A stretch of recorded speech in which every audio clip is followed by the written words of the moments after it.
Welcome back to Aspire to Lead. I just wanted to jump on real quick to tell you happy holidays. I'm so thankful for you joining me not only this week, but being a part of this journey for the last 8.5 years. Today, I have the honor and privilege of having two fantastic leaders on with me today. The first is Dr. Ben Johnson, who serves as the Assistant Superintendent for Secondary Schools in Bismarck, North Dakota. He's a leader, author, and executive coach. And then I've got Bobby Dodd, who's an award-winning educational leader, speaker, and principal, known for his focus on organizational culture and innovative leadership. The two of them have come together for a brilliant resource, which we're going to talk about more today, which is called Intentional Influence, Harnessing Cultural Mapping to Build Commitment. Before we jump into this impactful conversation, just want to let you know that coming up here soon in the new year, February 2026, I'm going to be opening up the next round of the Aspire to Lead cohort, which is a supportive community for aspiring school leaders who want to grow their influence, confidence, and impact, not only on their campus, but within their district. If you're ready to level up your leadership and surround yourself with passionate educators who will encourage you, challenge you, and walk alongside your journey, I'd love for you to learn more and apply to join us. So make sure you head over to joshstamper.com/leaderships-cohorts. It's going to give you a ton of information about how the program works, what you're going to get as a member, and if you're looking for the first resource that we go through as a group, it's called the Leadership Inventory Reflection, and you can get that free. It's a free resource on my website. Perfect way to audit your current leadership activities, see if they're high impact, and give you clear focus on your next steps in your action plan.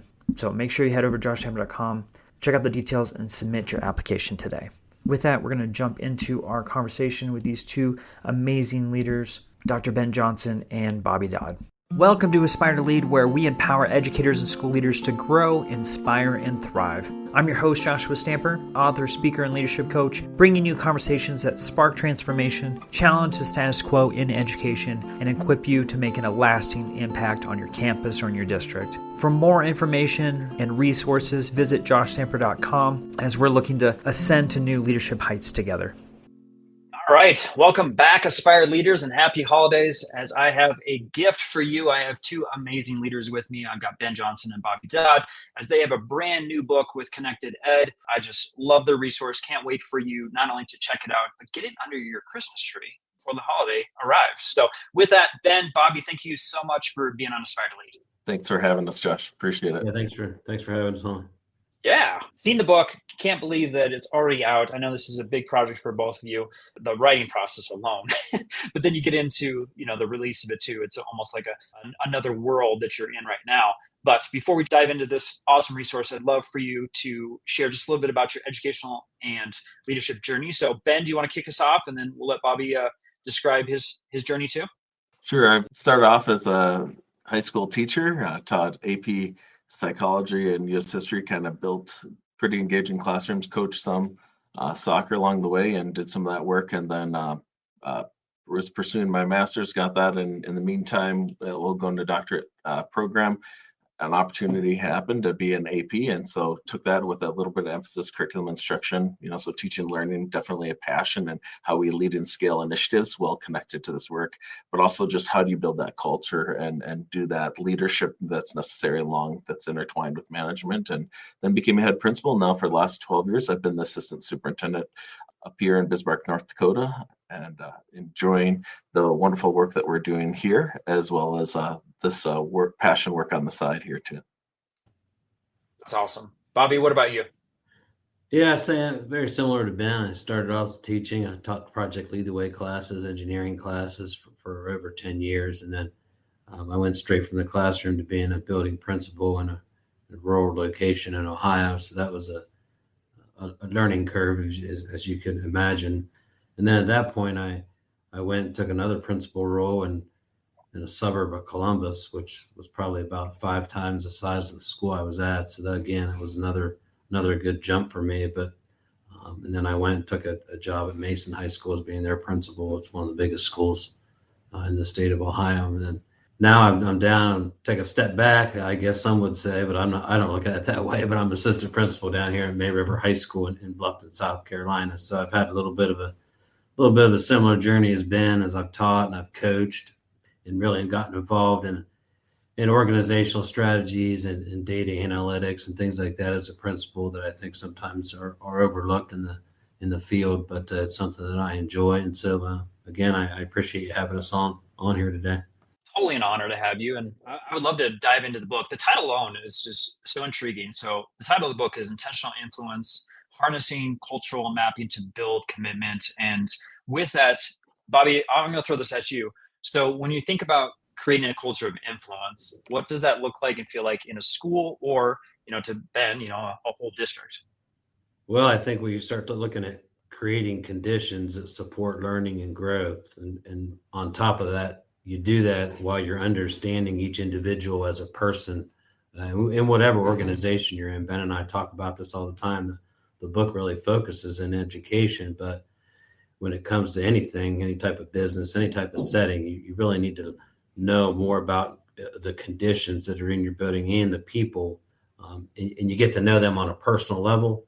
And we believe that that's that old saying of relationships are the foundation of education, and when we start from there, that's really what the book is about. Is if you start with those relationships and create that culture of influence, you can do some really powerful things in your organization. Yeah, I would just add that when we take a look, Josh, I think connections is the new currency. And so many people look at organizational hierarchy like that typical Christmas tree, what's on the org chart. And the reality is beyond positional authority, influence is really what drives and moves people. It aligns one another to people that they trust. And as that alignment grows, therefore, that also expands your ability to have influence on others. So relationships, trust, and influence can kind of flow from people who you've built that in their network, not necessarily just because there's a colleague that happens to be on an org chart ahead of me. So it really is that new collateral, that connections that we can see as a currency, and how can we harness that in a network image. So Ben, will you speak on that just a little bit more? I mean, I love that idea of it being currency. So a lot of times we talk about how important relationships are, but as far as that sphere of influence is, how do we build that currency as a leader? So a lot of our work, and I know we can talk a little bit more deeper into that, but really relates that behind the scenes is this foundational work that we talk about with cultural mapping. And cultural mapping really is trying to make that invisible currency, that invisible connections, relationships, who's got influence over others, who's trusted. We're trying to make that invisible energy visible. And then in that, so first is understanding the lay of the land. And if you have a roadmap, now you can start to figure out, how do I want to, navigate or use that? So you might see that there's pockets of people that are well connected who have that influence. And are we harnessing, are we bringing those connected people that are committed and on board? Or are we sometimes forgetting that there's great power in those own relational connections to influence that area of their department, their grade level, their team, or their organization? And so really it's trying to figure out who's on board and who's connected to who, and then how do you invest and build capacity in those so that they can feel maybe a greater sense of voice or confidence in their voice to be able to spread that and speak with that alignment. So I think that that's really critical and necessary. And then the compounding interest, so to speak, is like, who's up next, right? Who's that next level of leaders that we need to intentionally maybe work or use other people to build up, and now we're starting to gain some momentum. And then that's where you start to see kind of that cascade effect that we talk about, where if you get enough people on board, then they're able to start having that influence on those others that might have been kind of sitting on the fence, like, let's wait and see whether or not this too shall pass. And now it's really that peer-to-peer influence that's critical. All right, Bobby, I'm going to throw this to you because, Ben just talked about the cultural mapping is kind of the center of your work and the center in the book. And so we just kind of go through the 3 phases of mapping just to kind of give them an example of how to, use that within the building. Yeah, so it's really good when you start talking about mapping your people, and Ben did a really good job of starting it off as we're trying to find out a little bit more about our people. And we'll talk more about this towards the end, but it's really, sometimes these 15-minute meetings are really getting to know our staff. I think sometimes we say, oh yeah, I know a lot of people that I work with, but do you really know that? And then once you do that, you get into that reflection phase. You're talking about, once you get to know people, you're looking at common groups. Ben was talking about that a little bit, that currency. Are we utilizing some people that, we use this example all the time, that they may be mountain bikers, and one person may ride mountain bikes all the time, but the other person doesn't know it. And us as leaders, we're in that position where we got to take it, like take the spheres of influence, that position to relational. And that way, when we start reflecting, we can do that. We can look at the commitment levels as well. So that's also something else we'll talk about is you're looking at different commitment levels of different leaders, informal leaders, our typical members.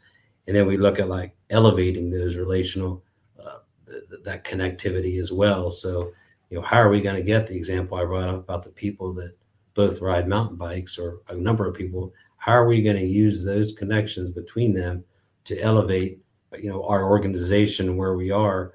And then you start planning things like you're talking about gaining insight, like we just mentioned, like we're starting to learn more about people.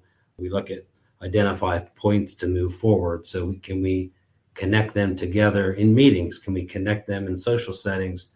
And using all those three phases, you're going to start building a stronger organization, and your culture is really going to grow. So that's kind of a little bit of an overview of it. Ben can probably share a little bit more, but that's kind of our three phases is where we start.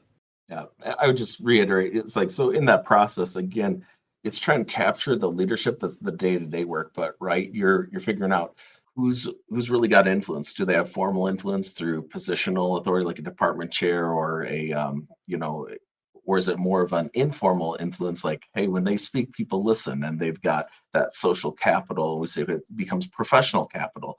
And then what level are they aligned with the commitment towards, whether you're trying to scale an initiative or just this is the general vision of where we're trying to take our organization? And then how is that individual to individual actually? Is it a strong influence? Is it a moderate influence? And then from that, once you build your map, those three kind of steps within the first phase, then you can move to doing some reflections around where are these subgroups that are kind of emerging.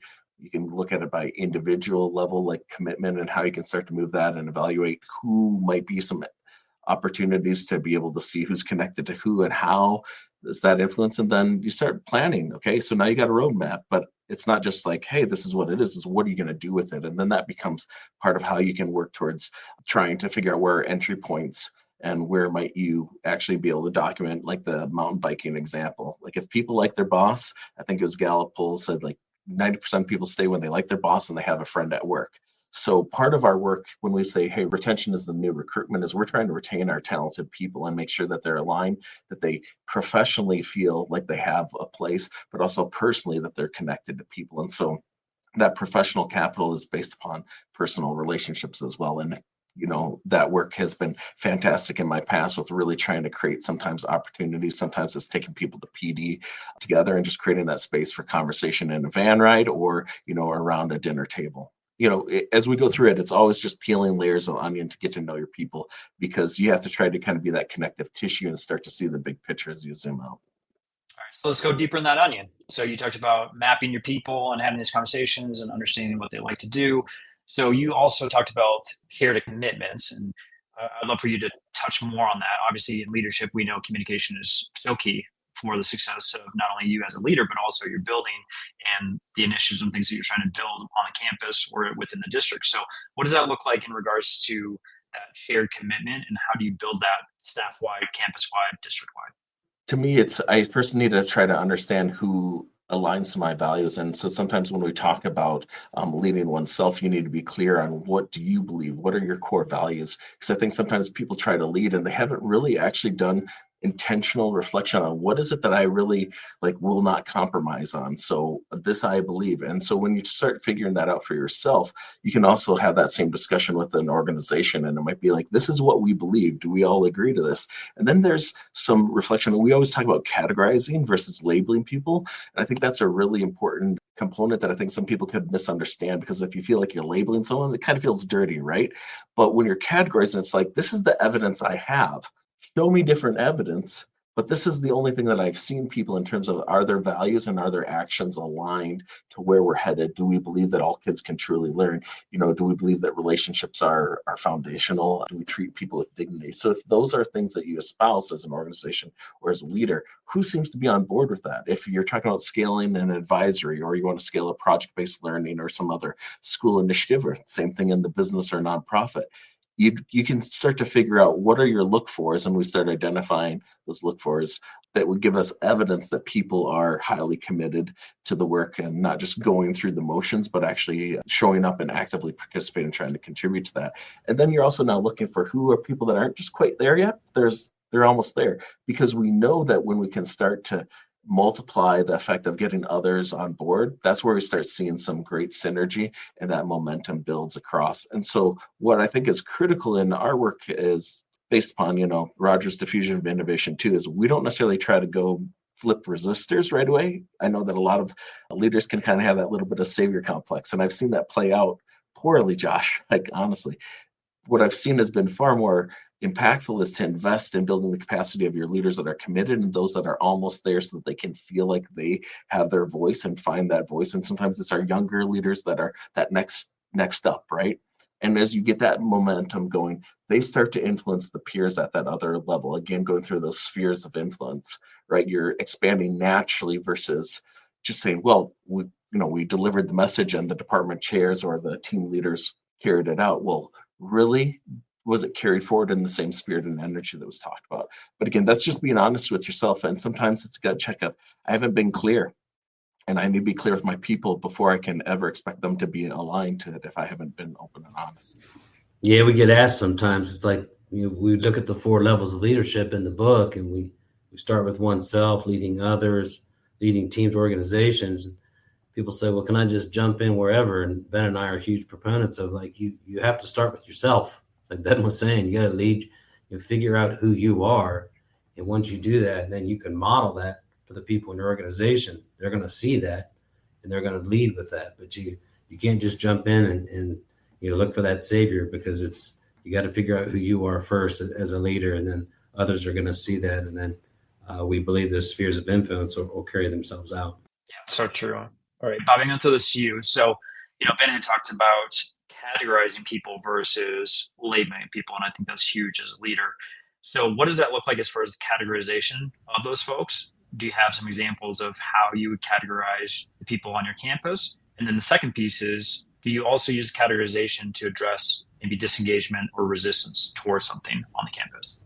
So when it comes to the categorization, that's it, and we explain it very well in the book. And Ben was touching on it with formal, informal, and then typical. But we also start looking at commitment levels of, like, committed, nearly committed, are someone compliant? Are they disengaged? Are they a resistor? And so you have kind of those 5 phases, and we talk about this all the time. It's about learning more about each person on your staff, getting to know people, and it's not so much that label itself. It's, as Ben was saying earlier, it's like, well, here's the evidence. Let's figure out, if you're not this or someone isn't that, then help us get us to that, to a different spot than a different label. And so it really comes down to meeting with people more, learning more about your staff, and then making those connections. That's the part I love about the system. It's like, we have examples of where, inside of the school, where you may be sitting down with your administrative team and you're looking at your whole staff, whether it's a small staff or large staff, and you're trying to make these connections. And we have a blueprint, or basically a framework set up in the book for somebody to say. Sometimes leaders say, well, I just don't know where to start. Well, this is where you start. Okay, you start, you sit down with a group of people, you figure out the people on your team. We have different types of shapes. We have different types of coloring and arrows in the book and the framework. And that's all going to help somebody get, when we start categorizing people, of, what do I have on my staff? What do I have in my organization? And then that's when we start talking about the planning phase and the reflections. But that's really, when you look at that, and Ben can add on more here, it's that commitment levels, and really diving in early in figuring out those commitment levels. Because sometimes, we had a conversation with somebody who read our book early, and they were wondering, well, if you were a new administrator or a new leader in a business, I'm not sure, can you use this? Can you use this framework? Well, sure. I mean, you have to start off from the foundation, like we talked about. And you set up some of these meetings and have purposeful questions with people, and that'll get you on the right start in order to figure out the commitment levels. And then you can use the rest of the framework. I think I would just add that it's really important to realize that this is like a temporal, it's a snapshot in time, right? And we would actually encourage people to do this at least in a school setting, maybe at the beginning of the year or the summer, and then looking at it in the spring for the next year because it's always evolving. And again, what's my most recent evidence that I have? Just almost like we would with standards-based grading. Like I'm looking for recent evidence, and we're always talking about growth, but also I just might be unaware. And there's where some real power can occur, especially when you have another assistant principal, or maybe it's an instructional coach or someone else where you can work collaboratively and say, well, I see this. Well, this is the evidence I see. Well, I've seen this. And so in that back and forth, you start to create a picture of this is the evidence that we have right now. And then it should cause you to just dig deeper and want to ask further questions. And like Bobby said, we really believe in that one-on-one relational element. If you're looking for where's with the disengaged or resistors, might be looking for common ground, might be trying to just peel back that onion layer. I use that metaphor a lot because we're professional onion peelers. There's a bad spot. They look like they're disengaged, look like they're just being opposite. You peel back, you realize, hey, sometimes people have been burned. And worked with like several teachers and have some stories there, Josh, about like, I believe everyone has that comeback story left to be written, right? And I saw, Larry in the story, I'll use that name. I saw him like say, hey, am I willing to like, I've seen what you've been doing and I'm willing to ante up one more time. But 20 years ago, I was burned and I was shut down. And I tried to bring forward innovative ideas about how we could approach curriculum like a film to lit class. I was told no, right? And so I believe that it's our role, and frankly, the joy of the work is to get back to that personal relationship building with staff and students and be able to say, where can we say yes and where can we find common ground and open up that so that people feel that trust can be brought back. I also think that sometimes you have to make intentional choices about how you work on people around the resistors that are the difference with the resistor is, I would say, is they're actively trying to undermine the work. And so sometimes we need to not attack that individual, but we need to try to contain that negative influence because influence can be positive or negative in an organization. So sometimes it's building the capacity in others and really investing in that. So you're kind of insulating and then working on other positive voices that might be connected in that map to those other people that are surrounding that resistor versus thinking that you can just go have a one-shot conversation and have a Hollywood ending. That doesn't always play out that way because people didn't get there overnight. But I think if you have those conversations, and Bobby and I would say you still have those conversations with your resistors and disengage because you figure out their origin story, like I was talking about with Larry, and all of a sudden there's an opportunity to bring them back in the fold and connect them with other positive, committed members who then that peer influence is more than the time one singular leader has. It's about reconnecting them to other relationships. And I think that's what the cultural mapping process can start to see. Where's that opportunity to create a new connection or create opportunity for those collisions that can be positive? Yeah, that's a great part about the book too, Josh. Is like inside the book, there's these stories that are from the field, from schools, from organizations, and sometimes as leaders, especially young leaders, you're working in a place where there could be some disengaged, could be some resistors, and as Ben said, we don't believe steer away. We believe find out what more about them, because as Ben said, there's always that comeback story. At one point, Jimmy Cassis talks about it a lot about the interview chair, right? And so I don't think people were getting hired as a resistor and they're sitting in the interview chair. So there's something there. You just got to find it. And sometimes I think in our profession, we steer away and try to maneuver around instead of maybe learning more of how they got there and then utilizing that relationship to build something and get them back to the spot where they were before. A quick note on that, Josh, I just want to add is I think that as leaders, sometimes we like, well, I didn't cause this. This is what I inherited. Like whether Bobby's talking about that new, I heard that, like, Ben. I was just tired, right? and I fully agree with that. And my dad's a retired psychiatrist, mom a retired therapist, and so kind of some language and thinking that really resonated with me. I talk about like as leaders, we may not have caused the dysfunction, but it's up to you that you're now in that chair. You have to try to help heal the organization, and you want to try to help heal. And sometimes that's healing personal and professional items in a professional manner that's reasonable, regaining that trust and investing in with care and empathy.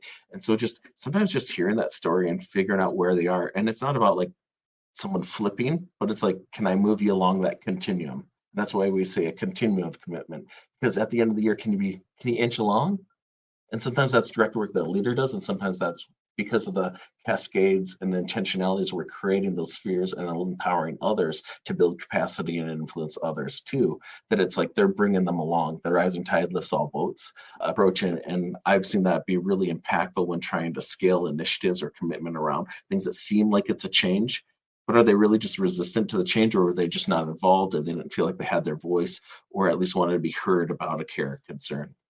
Obviously there's something underneath the behavior. The behavior is form communication, so it is the leader's job to sit down and trying to figure out what that is. And maybe it's something as simple as providing a resource or having them share out what's going on. And sometimes it's not even on the campus. Sometimes it has nothing to do with the initiative or anything. It's something that's going on in their personal life that is now coming onto the campus and influencing the behavior. So yeah, I love that idea of going headfirst into that as a leader instead of trying to go around it. I think it's easier sometimes just to maybe ignore it or not have that conversation with that individual.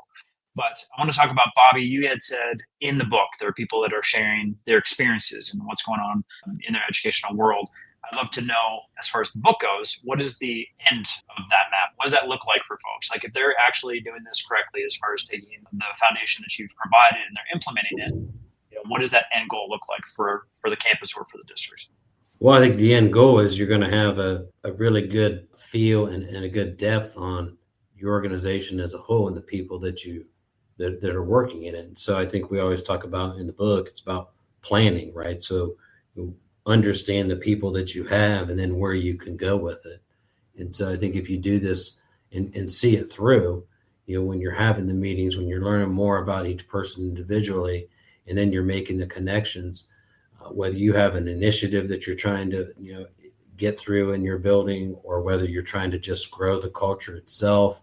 I know at one point in my career, I've been at places where we were trying to figure out, where the disengagement was with the staff.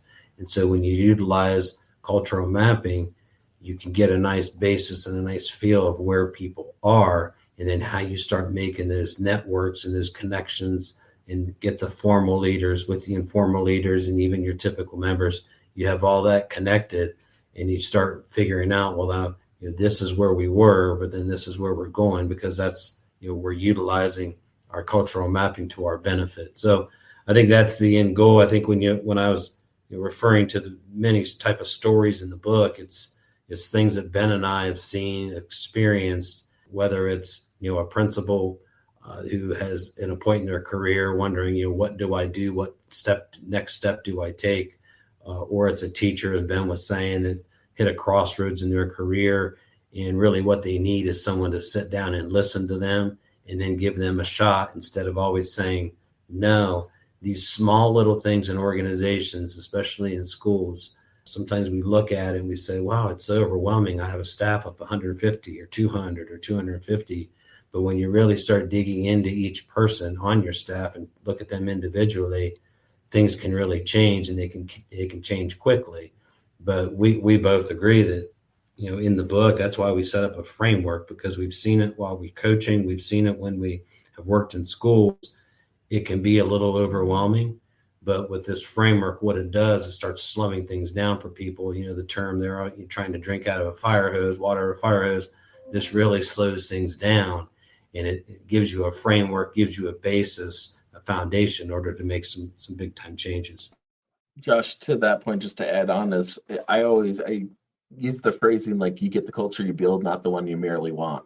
So you have to have a roadmap and a blueprint of where you're currently at in the current reality. And then you start figuring out, so where's the easy wins? Where's the right next step leverage point? If I have only so much time and energy this week or this next month, where am I going to allocate that trying to move the needle? Where can I get a return on investment right away? And whether that's empowering committed people or moving and nudging that next layer of leader up or connecting someone, I think that's important. And when people feel seen and supported and they feel like they're part of something bigger, then I think that's where you start. So the map is really just a temporal shot. It helps figure out where are we at. So obviously by doing it several times a year, like meaning once at the beginning, the end, or year to year, you're kind of seeing growth and you're seeing opportunity.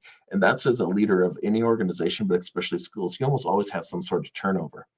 So not only your map's getting reconfigured just by the natural turnover of individuals, whether it's retirement, someone moves on, you bring new people in, there's new dynamics that are created. And so we see this as it's a tool that allows you to be intentional about how am I using my time to spread that influence so that I can continue to help commitment thrive and be more organic in that ecosystem.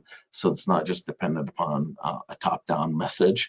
And when we've consulted with people, for example, I've seen a leader recognize that 5 of their 7 grade level chairs were resistors.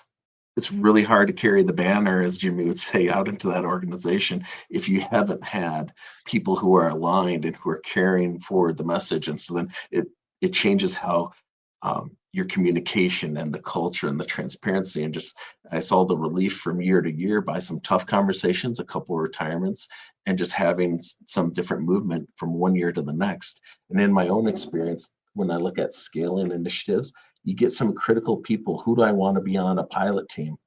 And I have one individual, a lady who stood up, and when we'll call her Jess, when Jess stood up, she was a 38-year veteran math teacher. She had positional formal authority, like we would say. She also had informal authority. And she said, this is the best professional development I've done in my 35 plus years. And I had 2/3 of the staff voluntarily join to be part of the initiative the next year because that. So sometimes it's being, if you plot out and see who's on board and who could be part of that, then you're letting their voice. And as a leader, you're stepping back and allowing the power and influence of peers to come in. And that has much greater power than necessarily just thinking that it all has to flow from you. So again, this empowers a leader to step back and be part of an activator of the system versus feeling like it all has to flow through them. Yeah, I love that. That's amazing. All right. So this is the portion where I want you guys to talk about an action step, but I'm going to kind of morph this question in lines with the framework that you're talking about. So Ben, I'll start with you. What is one practical strategy a leader could try this upcoming month? So obviously we're like at the end of semester for most folks. They're getting to go into their holiday season, but when they come back, right, when they're coming back in January, what is one thing that they can do to positively cascade a culture in their school or organization? I'm going to always encourage people to look for where's that next leader up and how can you help intentionally connect them with 1 or 2 people that are already categorized as highly committed, because I think it's about building that next layer. And that when I start to create conditions, maybe it's about being on a committee or looking for an opportunity to take those 3 to be part of a workshop or a professional development opportunity. I'm trying to create more connections and synergy between those individuals, because that's where I feel that peer influence is going to allow them to feel empowered. And that person that's almost quite there might find their voice because now they're feeling, hey, I have other individuals that I'm well connected. And now that's going to start to influence out. So I really think it's about looking for those next wins, those easy wins, or that next person up. What about you, Bobby? You're smiling. Well, because I talk about this a lot. Ben's probably tired of hearing me talk about it. But I think that first thing you do is these 15-minute meetings. And the reason I talk about these meetings is because I experienced them and it changed my career. And thus it really did change my life. And so when I talk about this, I think about, using simple things like Calendly, telling your staff, hey, this is, these are your opportunities to meet with me. I'm going to ask you 3 or 4 questions. You can see the questions before we meet. It's not a gotcha. It's more of, hey, I need to know, more about you. I want to learn more about you. How was your winter break? And then, what are we doing well? Where can we grow? What are our opportunities for growth?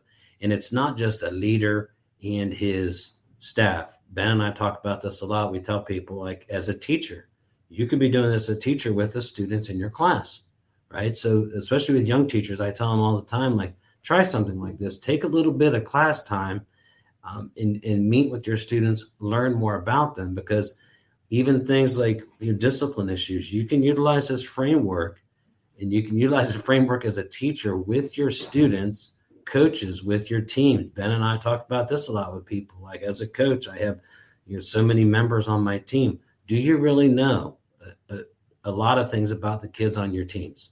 They say they do, but we ask that question, do you really? Right? So make very purposeful questions. What you're doing then is you're documenting all this information, and that's how you get started with the sphere of influence. So I am really big on that. That's why I started to smile, because I talk about it a lot, because it was very influential for me. And really, I think back on my career, and I wish I'd started it a long time ago, because it made that difference for me as a professional.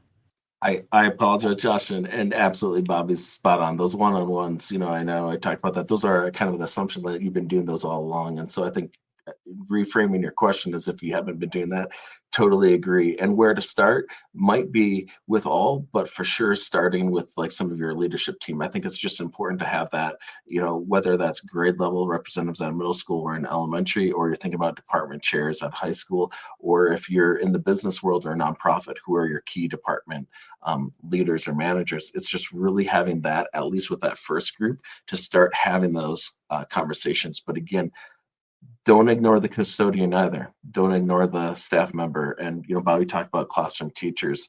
You can do this at a district level. You can do this at a school building level in the classroom. But I also think that has great implications in the nonprofits business world, as well as athletics, when you start thinking about building programs and who's aligned. So there's a lot of different lenses. If you're trying to build a great drama department or you're trying to build a great athletic or activities team, some of the same way of viewing and understanding where people are. And again, it's just temporal. It's a temporal shot that you want to make sure that you're saying, what do I have? And then you want to be looking for, now do I have new evidence that tells me that people are moving? And how can I look for opportunities to let them be involved again? Well, Ben, I just think it's a bonus. It's a bonus step for folks. So when I get 2 guests, I get 2 action steps, which is awesome. So, all right, gentlemen, I want folks to be able to reach out to you if they have any questions. I want them to check out your website, see all the different resources that you provide. So, Ben, will you start? Where would you like to send folks to connect with you? So obviously, I think, we have our website, cascadingsolutions.org, and feel free to go from there and branch out. But main social media, you'll find us on LinkedIn. I have a common name, Ben Johnson. So Dr. Ben Johnson. My user handle on Twitter, Dr._Ben_Johnson. You have like Dr. Ben Johnson 80. You'll find some of that. And really, it's just a great opportunity to reach out to Bobby and I. And if you're lost, just look for a nice bald-headed guy, and that's probably me. Hopefully, Bobby and I kind of have the same look, it seems. With I was going to say, you both are bald-headed gentlemen. Haircut. So with beards, there's a lot of Yeah, after the reading glasses on. Ben, I don't think Ben's gotten there yet, so that's good. All right, Bobby, what about you? Yeah, same with me. So LinkedIn, Instagram. I even still have an X account, but it's at Bobby and then _Dodd. I didn't get there quick enough just to have Bobby Dodd. Somebody got it there for me. And then LinkedIn, it's Bobby Dodd 13. So both of us are out there. We're pretty easy to find. And like I said, if you don't get one, you get the other. Looking at our pictures, we're very similar. Well, I absolutely love the book. The framework that you guys have put together is brilliant. And I will make sure that everything is in the show notes. So it'll be super simple for everyone. You can either go to joshchamber.com or you can head over to your favorite podcast platform or YouTube. And in both spaces, we'll have not only the website that we've been flashing on the screen, but also all the social media platforms and links for you. We'll have a link for the book also. I highly recommend it for any really educator, or it's universal. So if you're someone outside the educational space, I know it'll help your organization too, because this is about humans. Ben, I appreciate you. Bobby, I appreciate you for being on the show, sharing such wonderful insights, wisdom, and this awesome framework. And just so honored to have you on Aspire to Lead. Thanks for having us in the conversation today, Josh. Yeah, we appreciate it. This podcast is a proud member of the Teach Better Podcast Network. Better today, better tomorrow, and the podcast to get you there. Explore more podcasts at www.teachbetterpodcastnetwork.com. We'll see you on the next episode.